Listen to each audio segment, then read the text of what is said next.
Hello students. तो पिछले lecture में हम लोग क्या कहते हैं कि डिफरेंशियबिलिटी मतलब अवकलनीयता के बेसिक कॉन्सेप्ट सीखे थे। ठीक है, एक बार फिर से चीज़ों को जल्दी से रिवाइज करते हैं ना, और उसके बाद फिर आज इसके कुछ एग्जांपल देखेंगे हम लोग। तो सबसे पहले मैंने अवकलनीयता का मतलब क्या बताया था। ठीक है, तो इसका मतलब आपका होता है यूनिक टेंजेंसी।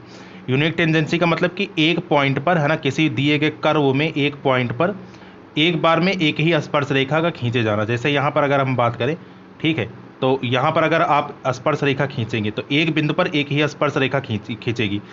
तो ये जो स्पर्श रेखा आपकी खींची, ठीक है, ये एक्स अक्ष से कितने मतलब झुकाव पे है, इसका इंक्लिनेशन कितना है, मान लीजिए थीटा है। तो इस थीटा का जब हम टेन थीटा निकालते हैं, है ना, इस थीटा का जब हम टेन थीटा निकालते हैं तो यही हमें क्या देता है, यही हमें D Y by D X देता है। मतलब कि यही हमें क्या देता है, एक अवकलन मतलब कि देता है।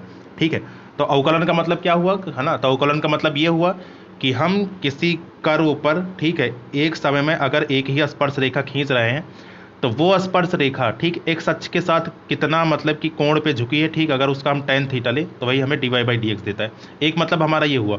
दूसरा हमने बताया था इसका फिजिकल मीनिंग। ठीक, फिजिकल मीनिंग का मतलब कि जो हम भौतिक विज्ञान में पढ़ते हैं, फिजिक्स में पढ़ते हैं, तो फिजिक्स में क्या पढ़ते हैं, फिजिक्स में जो हम क्या कहते हैं कि चीज़ों को मतलब कि वहाँ पे क्या कहते हैं अवकलन करते हैं। ठीक है, तो वहाँ पर उसका मतलब क्या होता है, तो वो आपका इंस्टेंटेनियस रेट ऑफ चेंज दिखाता है। ठीक, मतलब कि तात्क्षणिक परिवर्तन की दर। जैसे अगर हम बात करें क्या कहते हैं कि त्वरण की, ठीक, तो त्वरण की परिभाषा में अगर आप जाओ तो त्वरण की परिभाषा क्या होती है कि वेग परिवर्तन की दर को त्वरण कहते हैं। तो वेग को अगर मैं v से डिनोट करूं, ठीक, तो वेग परिवर्तन की दर, और इसको समय के साथ में, है ना, इसको परिवर्तित किया जाए तो ये जो आपका बनता है, यही हमें क्या बनता है, यही हमें क्या देता है, आपका एक्सिलरेशन मतलब कि त्वरण देता है। ये बात समझ में आई। तो D V by D T मतलब rate of change of velocity with respect to time, ये आपको क्या देता है, ये आपको देता है एक्सिलरेशन मतलब कि आपका त्वरण देता है। ठीक, तो दो मतलब यहाँ पे होते हैं, एक फिजिक्स में, है ना, तात्क्षणिक परिवर्तन की दर को दिखाता है ना, इंस्टेंटेनियस रेट ऑफ चेंज, और यहाँ पे क्या दिखाता है, यहाँ पे आपका क्या क्या कहते हैं कि स्लोप ऑफ द टेंजेंट। ठीक है, तो किसी स्पर्श रेखा का स्लोप जो हम निकालते हैं ना, टेंजेंट का स्लोप निकालते हैं ना, ये टेन थीटा आपका स्लोप कहलाता है। ये हमें क्या देता है, यही हमें D Y by D X देता है। ठीक, ये चीज़ है। इसके बाद फिर हमने सीखा था क्या कहते हैं कि अगर मान लीजिए कि किसी भी ग्राफ में, ठीक है, अगर आपका शार्प पॉइंट आ जाए, ठीक, जैसे मान लीजिए ये कुछ इस प्रकार से ग्राफ है, और इस पॉइंट की बात करूं तो मैं अगर ये x बराबर a पॉइंट है, तो यहाँ पर आप x बराबर a पर देख सकते हैं कि एक ही समय में दो स्पर्श रेखाएं खींची जा सकती है ना, एक पॉइंट पर दो स्पर्श रेखाएं खींची जा सकती हैं। कैसे, तो एक तो स्पर्श रेखा मान लीजिए कुछ इस प्रकार से चली जाएगी, ऐसे चली जाएगी, ठीक है, और एक स्पर्श रेखा इसको टच करते हुए कुछ इस प्रकार से यहाँ पे चली जाएगी, ए यहाँ पे ये कुछ ऐसे, है ना, तो एक पॉइंट पर ए पर दो स्पर्श रेखा खींची जाएगी। तो इसका मतलब क्या हो, इसका मतलब ये हो कि अगर कभी भी ग्राफ में आपका शार्प पॉइंट है, ठीक है, कभी भी इस तरीके से चोंच अगर बनता हुआ दिख रहा है, तो मतलब कि वहाँ पे फंक्शन क्या होगा हमारा, डिफरेंशिएबल नहीं होगा, अवकलनीय होगा नहीं होगा। ठीक है, अगर अवकलनीय होने की शर्त ही यही होनी चाहिए कि ग्राफ आपका एकदम स्मूथ रहे, ठीक है, एकदम स्मूथली ऐसे आपका चले, ठीक, तो ये आपका अवकलनीय होता है। तो जैसे अगर हम एफ एक्स बराबर मॉड एक्स की बात करें, ठीक, तो सबको पता है एफ एक्स बराबर मॉड एक्स का ग्राफ कैसा होता है। ठीक है, अब तक तो याद हो गया होगा, ये आपका कुछ इस प्रकार से रहता है। ठीक, यहाँ पर कुछ इस प्रकार से रहता है। तो यहाँ पर अगर हम देखें इस पॉइंट की, ठीक है, तो इस पॉइंट को अगर हम ना क्या कहते हैं एक्स बराबर जीरो के नाम से जानते हैं, मूल बिंदु के नाम से जानते हैं। ठीक है, तो यहाँ पर आप देख सकते हैं कि सबसे पहले अगर हम देखें तो क्या ये फलन आपका कंटिन्यूअस है, मतलब सतत है, तो बिल्कुल है, क्योंकि इसको बनाने में हमारा पेन कहीं पे नहीं उठा। ठीक, लेकिन अगर हम x बराबर जीरो पर देखें, ठीक है, तो ये हमें अचानक से यहाँ पे एक तीखा मोड़ मिल रहा है ना, एक क्या कहते हैं शार्प कॉर्नर देखने को मिल रहा है। तो अगर ग्राफ में कभी भी आपका शार्प है तो वहाँ पर आपका फंक्शन कंटिन्यूअस नहीं होगा। ठीक, तो मतलब ये फंक्शन आपका क्या है, सॉरी, फंक्शन आपका डिफरेंशिएबल नहीं होगा, तो मतलब ये फंक्शन क्या है आपका x बराबर जीरो पर अवकलनीय नहीं होगा। ठीक, क्योंकि यहाँ पर आपकी दो स्पर्श रेखाएं खींची जा सकती हैं। ठीक, ये बात क्लियर है। तो कभी भी शार्प पॉइंट अगर आ जाए तो वहाँ पे फंक्शन हमारा डिफरेंशिएबल नहीं होता है। ठीक, ये चीज़ हमने देखी थी। फिर इसके बाद हमने क्या कहते हैं बात की थी कि लेफ्ट हैंड डेरिवेटिव और राइट हैंड डेरिवेटिव का फार्मूला कैसे आता है। ठीक है, तो इसके लिए मैंने आपको बताया था कि ये क्या होती है, ये आपकी सीकेंट का लिमिटिंग केस होता है। ठीक है, अगर हम टेंजेंट स्पर्श रेखा की बात करें, ठीक है, तो मान लीजिए कि कोई क्या कहते हैं इस प्रकार का मैंने ग्राफ लिया। ठीक, इस ग्राफ का नाम क्या है, इस ग्राफ का नाम है y बराबर एफ एक्स। ठीक, तो y बराबर एफ एक्स का एक कोई कर्व मैंने उठाया है। ठीक, तो अगर मैं यहाँ पे एक जीवा खींचूँ तो जीवा आपका ये कुछ इस प्रकार से, यहाँ पर एक मैंने जीवा खींची। ठीक, और इस पॉइंट को नाम दे दिया, ये पॉइंट आपका कौन सा है, ये पॉइंट आपका ए है। ठीक है, ये पॉइंट आपका ए है और यहाँ पे ये पॉइंट आपका क्या है, बी है। तो अब जरा सोचो ध्यान से कि ये जो बी जब ए की तरफ आएगा तो मतलब बी अभी यहाँ पे है। ठीक है, यहाँ पे मूवमेंट देखना है ना, पेन कैसे मूव कर रहा है। ठीक है, बहुत ध्यान से देखना है यहाँ पे। तो अभी क्या है, अभी ये जो आपका बी है, ठीक है। अभी मान लीजिए बी यहाँ पे है और ये धीरे धीरे ए की तरफ आएगा, तो पहले यहाँ पे था, ठीक है, अब उठ के आपका यहाँ पे आएगा, इस पॉइंट पे आएगा, तो ये आपका क्या कहते हैं स्पर्श रेखा, सॉरी ये आपकी जो जीवा है ये आपकी कुछ ऐसे बनेगी, ठीक, ये बात समझ में आई। फिर मान लीजिए कि ये बी उठ के यहाँ से आएगा तो गैप थोड़ा और कम होगा, तो ये जीवा आपकी कुछ ऐसे बन जाएगी, ठीक।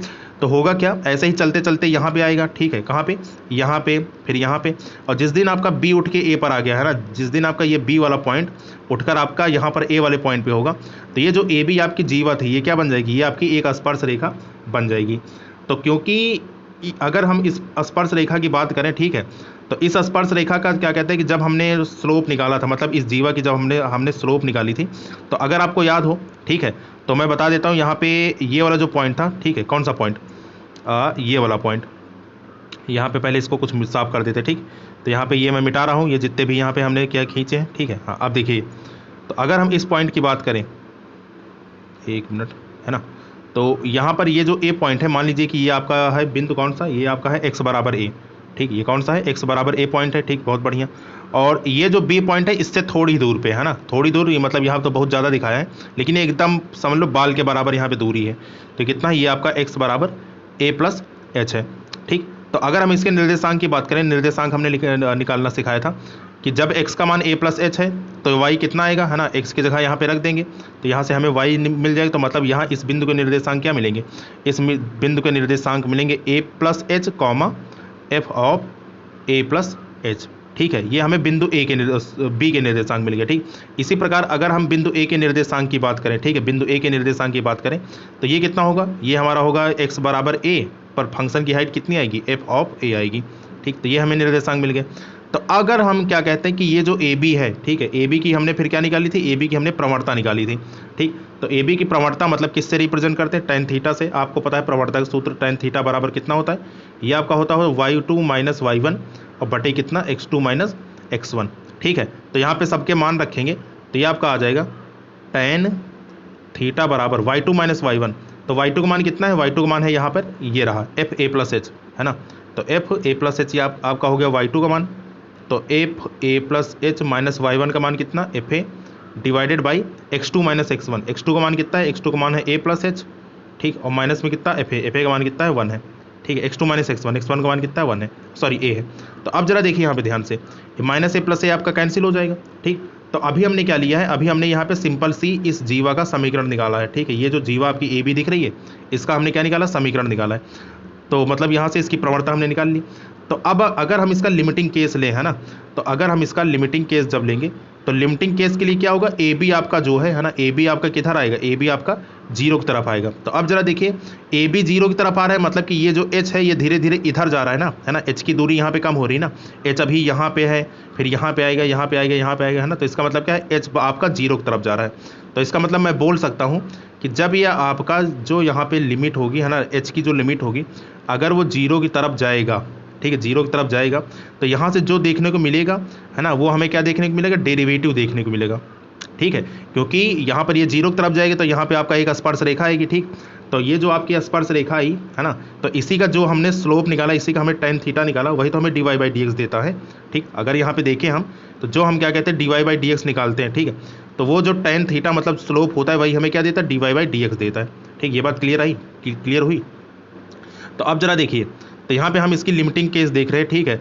तो ये क्योंकि हमने देखिए ये कहाँ से निकाला है, ये हमने ए के, है ना, बिंदु ए के राइट साइड से निकाला, ठीक। तो इसका मतलब ये क्या है, ये हमारा राइट हैंड डेरिवेटिव है। तो इसको रिप्रेजेंट कैसे करते हैं, इसको रिप्रेजेंट करते हैं एफ डैश, और जो हमारा पॉइंट है, तो पॉइंट कौन सा है, ए प्लस, ठीक। तो एफ डैश ए प्लस से, है ना, इसको रिप्रेजेंट करते हैं। तो अब यहाँ पे देखते हैं, ठीक है, फार्मूला यहाँ बनाते हैं। तो ये कितना बन गया, ये हमारा बन गया लिमिट एक्सटेंडिंग टू 0, है ना, ये आपका बन जाएगा एफ ए प्लस एच और माइनस में कितना एफ ए और डिवाइडेड बाई कितना एच। तो ये जो हमने देखा था, ये हमने क्या कहते हैं कि राइट हैंड डेरिवेटिव का फार्मूला देखा था, ठीक। ये हमारा क्या बना, ये हमारा बना है आर एच डी। इसी प्रकार जब यहाँ पे आप लेफ्ट से ऐसे खींचोगे, ठीक, और इसके लिए भी मैंने डेरिवेशन किया था, तो यहाँ पे फार्मूला इसका कैसे आया था, ठीक।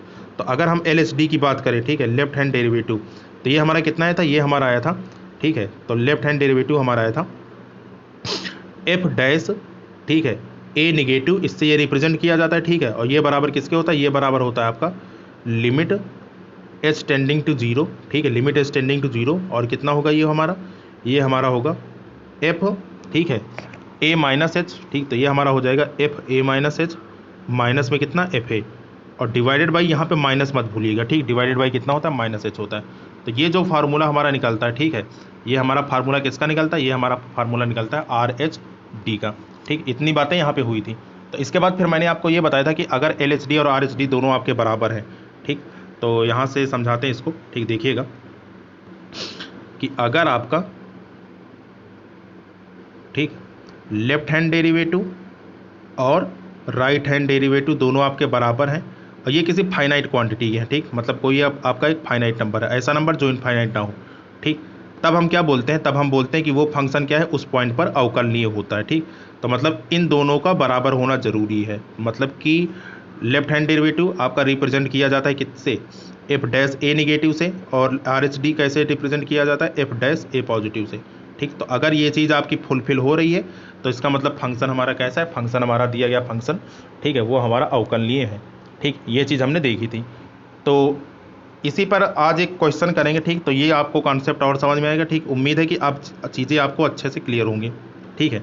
तो देखिए यहाँ पे देखते हैं, तो एक क्वेश्चन यहाँ पे लिया है, ठीक, उदाहरण दिया है, उदाहरण यहाँ पे आप लोग नोट कर लीजिएगा, ठीक। क्वेश्चन में क्या कह रहा है कि फलन एफ एक्स बराबर एक्स स्क्वायर की बिंदु एक्स बराबर 1 पर अवकलनीयता की जांच कर एफ डैश 1 का मान ज्ञात कीजिए, ठीक। इंपॉर्टेंट क्वेश्चन है ये आपका, ठीक। देखते हैं यहाँ पे ये 5 नंबर के क्वेश्चन ऐसे बन जाते हैं, ठीक। बहुत छोटा सा क्वेश्चन है लेकिन इसमें क्या कहते हैं, बढ़िया चीज़ सीखने को मिलेगी।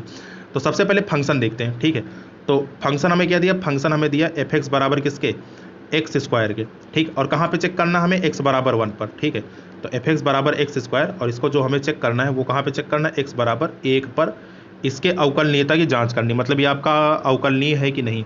तो अभी मैंने आपको ये बताया कि अवकलनीयता की जांच करने के लिए आपका लेफ्ट हैंड डेरिवेटिव और राइट हैंड डेरिवेटिव दोनों को बराबर होना जरूरी है, ठीक। तो सबसे पहले यहाँ पे चेक करते हैं कि अच्छा क्या दोनों के एल एच डी और आर एच डी बराबर है। तो सबसे पहले हम लोग निकालते हैं इसका लेफ्ट हैंड डेरिवेटिव, ठीक है। लेफ्ट हैंड डेरिवेटिव कहाँ पर, एट एक्स इक्वल टू 1 पर, है ना, एक्स बराबर 1 पर, ये जो आपको दिया है, ठीक है। तो एल एच डी आपका एक्स बराबर 1 पे निकालोगे तो इसको रिप्रेजेंट कैसे करेंगे, इसको रिप्रेजेंट किया जाएगा एफ डैश 1 निगेटिव से, ठीक है, एफ डैश 1 निगेटिव से। तो किसके बराबर होगा, ये आपका हो जाएगा लिमिट, है ना, फार्मूला इसका क्या होता है, लिमिट एच टेंडिंग टू 0, है ना। और यहाँ पे कितना होगा, यहाँ पे होगा आपका एफ 1 माइनस एच, ठीक है, क्योंकि वहाँ पे एफ ए माइनस एच था ना, तो यहाँ पे 1 पे चेक करें तो एफ 1 माइनस एच, ठीक है। तो ये आपका हो गया एफ 1 माइनस एच, ठीक है, और माइनस में एफ ए, और डिवाइडेड बाई किसके, माइनस एच के, ठीक, क्योंकि एल एच डी है तो यहाँ पे माइनस आपका होगा, इसको मत भूलिएगा, है ना। यहाँ पे ये जो फार्मूला है और जो हमने क्या कहते हैं कि सततता में सीखा था, कंटिन्यूटी में सीखी थी, दोनों चीज़ अलग अलग है, कंफ्यूज मत होना दोनों में, ठीक है। तो अब जरा देखो यहाँ पे, तो लिमिट आपका चलेगी, ठीक है, कहाँ से कहाँ में, H tending to 0 F 1 minus H, मतलब जो फंक्शन है ना, फंक्शन में एक्स की जगह आपको क्या पुट करना है ना, फंक्शन में एक्स की जगह आपको पुट करना है 1 माइनस एच।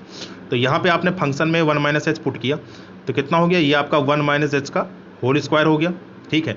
यहाँ पे f1 रहेगा, ठीक है, ये हो गया, ठीक है, 1 माइनस एच का होल स्क्वायर माइनस f1, मतलब फंक्शन में x की जगह क्या पुट करना, 1 पुट करना, तो ये आपका 1 का स्क्वायर और डिवाइडेड बाई कितना, माइनस एच है, ठीक है। अब यहाँ पे ये जो 0 है डायरेक्ट यहाँ पे नहीं रख सकते, ये जो 0 यहाँ पे नहीं रख सकते क्योंकि इनफाइनाइट हो जाएगा। तो करेंगे क्या, थोड़ा सा सॉल्व कर लेते हैं इसको, है ना। तो जब इसको आप सॉल्व करोगे तो कितना हो जाएगा, ये आपका हो जाएगा लिमिट एच टेंडिंग टू 0, है ना, ये आपका हो गया 1 माइनस एच का होल स्क्वायर, तो मतलब ए स्क्वायर प्लस में कितना, बी स्क्वायर माइनस में कितना 2ab, और माइनस 1 का स्क्वायर कितना हो गया 1, और डिवाइडेड बाई कितना माइनस एच। तो माइनस 1 से ये प्लस 1 आपका कैंसिल, ठीक है। ऊपर देखिए, ऊपर आपका h यहाँ पर भी है, यहाँ पर भी है, दोनों में h कॉमन ले लेते हैं, ठीक है। तो ये आपका हो जाएगा कितना, लिमिट h टेंडिंग टू 0, ठीक है, h मैंने कॉमन लिया तो h कॉमन लेने पे यहाँ कितना बचा, यहाँ बचा h माइनस 2, और बटे कितना आपका आ गया, माइनस h आ गया, ठीक, ये बात क्लियर। तो अब यहाँ पे देखो, ये h से h आपका कैंसिल, ठीक, तो बचा कितना यहाँ पे, ये आपका बच गया लिमिट h टेंडिंग टू 0, ठीक है, लिमिट h टेंडिंग टू 0, ये आपका बन चुका है, ये माइनस आपका बच गया तो माइनस आ जाएगा ऊपर, तो माइनस और ब्रैकेट में कितना h माइनस 2, लिमिट ऑपरेट करोगे तो ये h का मान डायरेक्टली कितना हो जाएगा, 0 हो जाएगा, ठीक है। तो ये h बराबर आपने 0 यहाँ पे पुट कर दिया तो कितना हो गया, ये आपका हो गया, है ना, लिमिट रखते ही लिमिट आपका ख़त्म हो जाएगा, तो मतलब ये हो गया माइनस ब्रैकेट में कितना 0 माइनस 2, मतलब आंसर कितना आ गया, यहाँ से 2 आ गया। तो लेफ्ट हैंड डेरिवेटिव हमने देखा कितना आ गया, LHD का मान कितना आ गया, 2 आ गया। अब निकाल लेते हैं RHD, ठीक है, इधर साइड में यहाँ पर मैं निकाल देता हूँ राइट हैंड डेरिवेटिव, ठीक। तो अब जरा देखिए, ठीक है, तो यहाँ से मैं निकाल रहा हूँ RHD,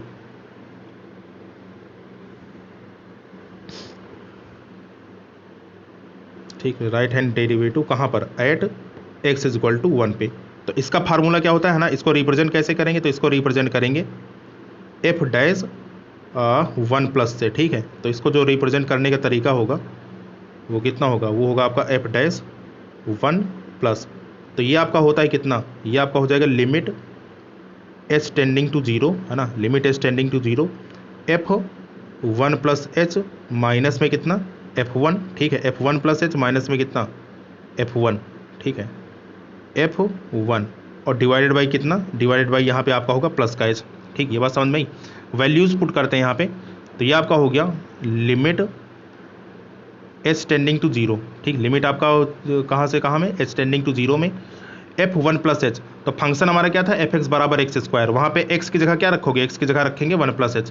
तो ये आपका हो गया कितना, 1 प्लस h का होल स्क्वायर माइनस x की जगह आपने 1 पुट किया, तो ये आपका कितना हो गया 1 का स्क्वायर और डिवाइडेड बाई कितना h आपका चलेगा। फिर से जैसे था वैसे ही सॉल्व करेंगे इसको, तो देखिए आपका कितना हो गया, ये हमारा हो गया लिमिट h टेंडिंग टू 0, ठीक है। इसको लिखते रहिएगा आप लोग, तो आपका 1 का स्क्वायर 1 प्लस h का स्क्वायर h स्क्वायर और प्लस में कितना 2ab, तो मतलब कि प्लस में 2h, माइनस 1 का स्क्वायर 1 ही होगा और बटे में कितना h आपका, तो माइनस 1 प्लस 1 आपका कैंसिल हो गया, ठीक।